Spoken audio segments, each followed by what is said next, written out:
দোয়া কবুলের 5টা শর্ত, এই কথা বলে আজকের আলোচনা শেষ। এই যারা বলেন দোয়া কবুল হয় না, দেখেন নিজেদের সাথে মিলে কিনা। এই 5টা শর্ত যদি পাওয়া যায়, মুহূর্তেই আপনার দোয়া আরশে যে নক করবে। 1 নাম্বার শর্ত আকলুল হালাল, হালাল খাওয়া। কি খাওয়া? আমরা দুইটাই খাই, হালালও খাই হারামও খাই। বেশি খাই কোনটা? হ্যাঁ, কি খান? আমি কই নাই কিছু, আপনারাই কইছেন। নিজের উত্তরে নিজে ধরা না। হারাম খেলে তো দোয়া কবুল হয় না। লা ইয়াদখুলুল জান্নাতা জাসাদুন গুযিয়া বিল হারাম।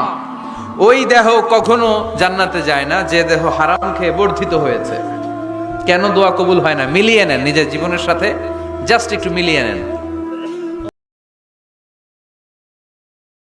দোয়া কবুলের 5টা শর্ত, এই কথা বলে আজকের আলোচনা শেষ।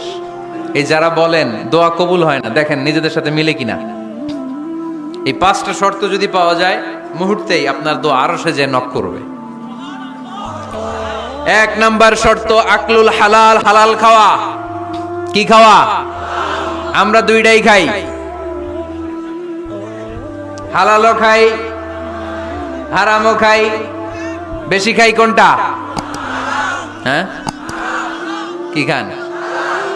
আমি কই নাই কিছু, আপনারাই কইছেন।